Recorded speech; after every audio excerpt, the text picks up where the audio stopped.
आप सभी का स्वागत है नैरेटिव नेशन में। मैं हूं अमित शाह। और मैं हूँ दिव्या त्रिवेदी। हमारे चैनल को सब्सक्राइब कीजिए और लाइक भी कीजिए ताकि आपकी मदद से देश भर में राष्ट्रीय हित की हर जरूरी बात हर घर तक पहुँच सके। बिल्कुल सही। तो चलिए स्टार्ट करते हैं आज की सबसे बड़ी और महत्वपूर्ण रिपोर्ट।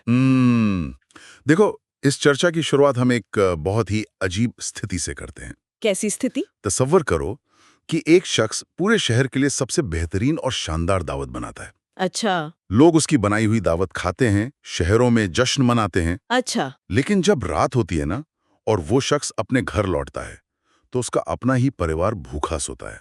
बाप रे, ये तो बहुत दर्दनाक है। ये सुनने में किसी कहानी जैसा लगता है, पर हकीकत में ये लाखों लोगों की जिंदगी है ना। एग्जैक्टली, ये दरअसल बलूचिस्तान की सच्चाई है। वही तो। आज हमारे पास जो रिपोर्ट्स और डॉक्यूमेंट्स का ढेर है, वो इसी गहन चर्चा की मांग करता है। मतलब हमें समझना है कि इस अशांति की मूल वजह आखिर क्या है। और वहां के जो मिलिटेंट ग्रुप्स हैं, वो अपनी रणनीतियां किस तरह से बदल रहे हैं। राइट। और इन सब का आम नागरिकों और ग्लोबल प्रोजेक्ट्स पर क्या असर पड़ रहा है। बिल्कुल, क्योंकि इस मुद्दे का एक विशाल दृष्टिकोण देखना बहुत जरूरी है। ये किसी एक क्षेत्र की आम हिंसा नहीं है। इसके तार सीधे अंतर्राष्ट्रीय निवेश और जियोपॉलिटिकल स्टेबिलिटी से जुड़े हुए हैं। सही बात है। अगर हम संसाधनों की बात करें तो जमीन के इस खजाने की तस्वीर सच में चौंकाने वाली है। हाँ, मतलब बलूचिस्तान में हाइड्रोकार्बन और मिनरल्स का अनथा भंडार है। वहाँ सुई में गैस के विशाल कुएं हैं, चागाई के रेको दिग और साइंदाख में सोना और तांबा है। सुई गैस फील्ड का किस्सा तो सबसे दिलचस्प है। 1953 में जब ये फील्ड खोजी गई, तो उसने पूरे देश की रगों में ऊर्जा दौड़ाई। फैक्ट्रीज चलाई, शहरों को रोशन किया। पर यहाँ सबसे बड़ा विरोधाभास देखो। क्या? आज की तारीख में जिस जमीन से ये गैस निकल रही है, उस बलूचिस्तान के सिर्फ 6% हिस्से में ही गैस पहुंचती है। वेट, सिर्फ 6%? हाँ। और बिजली का हाल तो और भी बुरा है। 56% क्षेत्र आज भी अंधेरे में है। ओह वाओ, ये तो लिटरली चौंकाने वाला आंकड़ा है। और इसी वजह से क्षेत्रीय सरकार और केंद्र के बीच मालकियत और रॉयल्टी को लेकर गहरा असंतोष चल रहा है। दस्तावेजों में इसे रिसोर्स कर्स या संसाधनों का अभिशाप कहा गया है। लेकिन दिव्या, मुझे एक बात बताओ, दुनिया में और भी ऐसी जगहें हैं जहां लोग गरीब हैं पर वो हथियार नहीं उठाते। क्या आर्थिक कमी ही अकेली वजह है इस संघर्ष की? देखो अमित, कमी और शोषण में ना एक बहुत बड़ा फर्क होता है। अच्छा, वो कैसे? जब लोगों के पास संसाधन ही ना हो तो वे उसे अपनी किस्मत मान लेते हैं। पर जब उन्हें दिखता है कि उनकी जमीन के नीचे अरबों का खजाना दबा है और उसका फायदा किसी और को मिल रहा है, तो वहां से शोषण का एहसास जन्म लेता है। आई सी, मतलब एक तरह का बेगानापन आने लगता है। एग्जैक्टली। और इस आर्थिक कमी के साथ जब राजनीतिक रूप से उनकी आवाज को दबा दिया जाता है, तो एक उग्र क्षेत्रीय भावना पनपती है, जिसे हम सब नेशनलिज्म कहते हैं। राइट। उनको लगने लगता है कि डेमोक्रेटिक प्रोसेस से उनका विकास नहीं, बल्कि एक सिस्टमैटिक शोषण हो रहा है। बिल्कुल। और यही वो चिंगारी है जो आगे चलकर हथियारबंद विद्रोह बन जाती है। और इस विद्रोह का सफर कैसा रहा, उसके तथ्य और भी ज्यादा सीरियस हैं। हाँ, रिपोर्ट्स के हिसाब से इस गुस्से ने धीरे धीरे एक आक्रामक रूप ले लिया। साल 2000 में BLA यानी बलूचिस्तान लिबरेशन आर्मी का गठन हुआ। पर उनकी शुरुआती गतिविधियां तो अलग थी ना। थी, लेकिन 2006 का साल एक बहुत बड़ा टर्निंग पॉइंट साबित हुआ। नवाब अकबर बुख्ती की मौत हुई थी उस साल। ओ हाँ, उनकी मौत ने तो जैसे पूरे मूवमेंट में आग लगा दी थी। वही तो, वो एक बहुत सम्मानित ट्राइबल लीडर थे। उनकी मौत के बाद आम लोगों को लगा कि अब राज्य के साथ बातचीत का कोई रास्ता बचा ही नहीं है। और इस घटना ने हिंसा को पूरा बढ़ावा दिया। मतलब 2025 की एक हालिया रिपोर्ट देख लो। BLA ने दावा किया है कि अकेले एक साल में उन्होंने 521 हमले किए। वेट, 521 अटैक्स एक साल में, और लगभग 1000 सुरक्षा कर्मियों को मारा? हाँ, हालांकि ये उनके दावे हैं और सरकार इनकी पुष्टि नहीं करती, पर इससे उनके ऑपरेशंस का स्केल जरूर समझ आता है। लेकिन इन ऑपरेशंस के अंदर भी एक अलग पॉलिटिक्स चल रही है।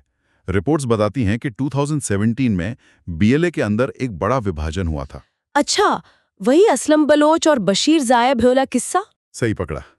उनको बाहर निकाल दिया गया था। उसके बाद उन्होंने BLA-J फैक्शन बनाया, जबकि दूसरा हिस्सा BLA-A कहलाया। और बाद में इसी BLA-J ने दूसरे मिलिटेंसी ग्रुप BLF के साथ मिलकर BRAS नाम का एक बड़ा गठबंधन बना लिया। बिल्कुल। पर मेरे दिमाग में एक सवाल और आ रहा है। दस्तावेज कहते हैं कि 2009 से ही बीएलए ने गैर स्थानीय मजदूरों, खासकर पंजाबी नागरिकों को निशाना बनाना शुरू कर दिया था। हाँ, ये सच है। अगर इनकी लड़ाई केंद्र और संसाधनों के लिए है, तो आम मजदूरों को क्यों मारा गया? ये तो नैतिक रूप से पूरी तरह गलत है ना? है।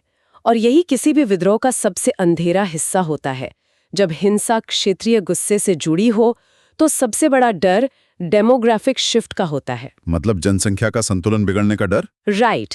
उन्हें लगता है कि अगर बाहर के लोग वहां आकर बसने लगेंगे, तो स्थानीय लोग माइनॉरिटी बन जाएंगे। वो इस प्रोसेस को लिटरली कॉलोनाइजेशन मानते हैं। ओह, आई गेट इट। उनको डर है कि बाहरी लोग उनकी जमीन और नौकरियों पर कब्जा कर लेंगे। एग्जैक्टली। और इस डर को वो दहशत में बदल देते हैं ताकि बाहर से लोग वहां आने से डरें। उनकी स्ट्रैटेजी के हिसाब से ये एक फियर बेस्ड टूल है। और अब तो वो छोटे हमले छोड़कर बड़े इंस्टीट्यूशनल ऑपरेशंस कर रहे हैं इस दहशत को कायम रखने के लिए। जैसे 2026 का ऑपरेशन हीरो 2.0 और ऑपरेशन दराय बोलन। और 2025 वाला वो जाफर एक्सप्रेस ट्रेन का हाईजैक, सोचो सैकड़ों यात्रियों को बंधक बनाया गया था। हाँ, वो ऑपरेशन लगभग 30 घंटे चला था। उसमें 21 नागरिक और 33 मिलिटेंट्स की जान चली गई। बीएलए ने तो अब पूरा एक मिलिट्री स्ट्रक्चर खड़ा कर लिया है। उनके इंटेलिजेंस विंग का नाम जिराब है। उसके अलावा फतेह स्क्वाड्स भी है। और हाँ, सबसे घातक उनकी मजीद ब्रिगेड, जो स्पेसिफिकली सुइसाइड बॉम्बिंग्स के लिए बनी है। पर यहाँ सबसे चौंकाने वाली बात पता है क्या है? महिला आत्मघाती हमलावर। ओह यस, शारी बलोच और माइकन बलोच जैसे नाम, ये तो पढ़ी लिखी महिलाएं थीं। वही तो। एक परंपरागत और कंजर्वेटिव समाज में इन महिलाओं का सुसाइड बॉम्बर बनना, इसके पीछे क्या सोच हो सकती है? मुझे लगता है सिक्योरिटी बाईपास करना इसका एक बड़ा रीजन है। चेक पॉइंट्स पे महिलाओं पर कम शक होता है ना। वो तो है, पर इसका सबसे मुख्य उद्देश्य साइकोलॉजिकल इम्पैक्ट है। एक एजुकेटेड महिला का आत्मघाती हमलावर बनना पूरे सोसाइटी को झकझोर देता है। बिल्कुल। और इससे उनको मीडिया अटेंशन भी तुरंत मिल जाती है। वो ये दिखाना चाहते हैं कि उनका गुस्सा अब उस हद तक पहुंच गया है कि घर की महिलाएं भी जान देने को तैयार हैं। सही कहा। और ध्यान आकर्षित करने के इसी तरीके को बढ़ाने के लिए उन्होंने अब अंतर्राष्ट्रीय टारगेट्स चुनना शुरू कर दिया है। जैसे चाइना पाकिस्तान इकोनॉमिक कॉरिडोर यानी सीपेक, जो करीब $62 बिलियन का प्रोजेक्ट है, अब वो इनका सबसे बड़ा निशाना है। बीएलए इस प्रोजेक्ट को अपनी जमीन की लूट मानता है। ऑपरेशन जीरो पहाजक के तहत उन्होंने डायरेक्टली चीन के इंटरेस्ट पर हमले किए हैं।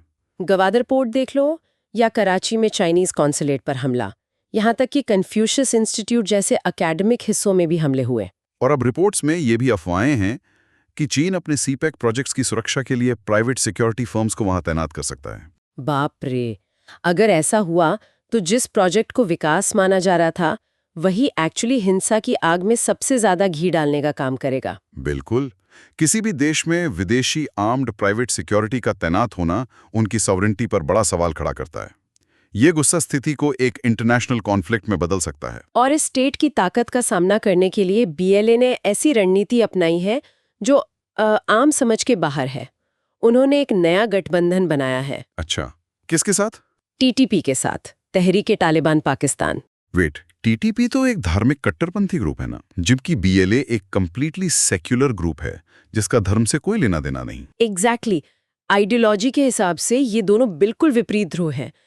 ये बिल्कुल वही बात हो गई कि दो कैदी हैं जो एक दूसरे से नफरत करते हैं, पर उन्हें जेल तोड़नी है। अच्छा। एक को ताले तोड़ने आते हैं और दूसरे को गार्ड्स की शिफ्ट पता है। हाँ। तो उस सिस्टम को तबाह करने के लिए वो अपनी नफरत भुलाकर आपस में हाथ मिला लेते हैं। इसे आग और पानी का मिलना भी कह सकते हैं। इसे अंतर्राष्ट्रीय सुरक्षा की भाषा में टैक्टिकल पार्टनरशिप या ट्रांसैक्शनल अलायंस कहा जाता है। उनके लिए अपने आदर्शों से बड़ा दुश्मन वो स्टेट है जिसे वो नुकसान पहुंचाना चाहते हैं। और यूएन की रिपोर्ट कहती है कि अफगानिस्तान के वालीकोट और शोराबाग इलाकों में इन दोनों के संयुक्त ट्रेनिंग कैंप्स चल रहे हैं। और इनके बीच ब्रोकर का काम कौन कर रहा है? अल-कायदा जैसी पुरानी संस्थाएं। वाह! तो बेसिकली टीटीपी उनको सुसाइड हमलों की ट्रेनिंग दे रहा है और बीएलए उन्हें लोकल जमीन और लॉजिस्टिक्स की जानकारी दे रहा है। ये सुरक्षा के नजरिए से एक बेहद खतरनाक बात है, क्योंकि अब स्टेट को दो अलग-अलग दुश्मनों के बजाय एक कंबाइंड हाईली ट्रेन्ड एनिमी से लड़ना पड़ रहा है। और अमित, जब ऐसी घातक रणनीतियां और स्टेट फोर्सेस का आपस में टकराव होता है, तो सबसे बड़ा नुकसान किसका होता है? आम इंसान का। सही बात है। मानवाधिकार रिपोर्ट्स के आंकड़े अगर हम देखें तो 2024 में इस क्षेत्र में 83 इन्फोर्स्ड डिसअपियरेंसेस दर्ज की गई। 830 लोग गायब, मतलब एक दिन इंसान घर से निकलता है वापस ही नहीं आता। ये तो बहुत संगीन है। हाँ, और 480 हत्याएं भी हुई हैं। और 2025 के शुरुआती महीनों में ये स्थिति और बुरी हो गई है। ग्वादर में भी तो शांतिपूर्ण प्रदर्शनों पर कठोर कार्रवाई हुई थी ना। बिल्कुल। और जनवरी 2024 का वो क्रॉस बॉर्डर मिसाइल हमला भी याद होगा, जो ईरान और पाकिस्तान के बीच हुआ। वहां मासूम नागरिक ही क्रॉसफायर में मारे गए। इन सब में वो बिना पहचान के मिले शव, जिनकी शिनाख्त तक नहीं हो पाती, वो किसी भी समाज का सबसे दर्दनाक हिस्सा है। वही तो, आम आदमी इन दोनों पक्षों के बीच में बुरी तरह पिस रहा है। जब स्टेट अपनी जनता का विश्वास खो दे और आसपास सिर्फ बंदूकें बोल रही हों, तो आम आदमी अपनी शिकायत लेकर जाए तो कहाँ जाए? जब कानून का दायरा टूट जाता है तब यही हाल होता है। दोनों तरफ के एक्शंस ने वहां ट्रस्ट सिस्टम खत्म कर दिया। मतलब मिलिटेंट भी आम नागरिक को मार देते हैं और स्टेट के मिलिट्री ऑपरेशंस में भी मासूम शिकार बन जाते हैं। सही कहा। और जब बातचीत का रास्ता बंद हो जाता है तब यही निराशा एक्सट्रीमिस्ट को बढ़ावा देती है। सिर्फ मिलिट्री एक्शन से हमेशा के लिए शांति नहीं आएगी जब तक रूट कॉज सॉल्व ना हो। तो इस चर्चा का अगर सार निकालें तो जो लड़ाई संसाधनों के बंटवारे से शुरू हुई थी, वो अब फीमेल सुसाइड बॉम्बर्स, टीटीपी जैसा गठबंधन और $62 बिलियन के जियोपॉलिटिकल खेल में बदल चुकी है। और ये जानना इसलिए जरूरी है क्योंकि इस छोटे से क्षेत्र की हलचल पूरे दक्षिण एशिया और ग्लोबल ट्रेड की स्थिरता पर असर डालती है। पर अमित, इस पूरी रिपोर्ट को समझने के बाद मेरे दिमाग में एक चुभने वाला सवाल आ रहा है। बोलिए, क्या सवाल है? हम अक्सर सोचते हैं कि बाहरी निवेश और ये मेगा प्रोजेक्ट्स विकास लाएंगे, लेकिन इस सिनेरियो के बाद लगता है कि क्या भविष्य में यही आर्थिक विकास दुनिया भर में नए सिविल वॉर्स का सबसे बड़ा कारण बनेगा? बहुत ही वैलिड पॉइंट है। क्या आर्थिक प्रगति जिसमें सामाजिक न्याय शामिल ना हो, वो सिर्फ एक टाइम बॉम्ब है जो फटने का इंतजार कर रहा है? ये एक ऐसा विचार उत्तेजक सवाल है जिसका जवाब आने वाले वक्त में वैश्विक पॉलिसीज तय करेगा। हमारी इस गहन चर्चा में आज के लिए इतना ही। अलविदा, और आगे भी ऐसी ही जरूरी जानकारियों के साथ हम मिलते रहेंगे।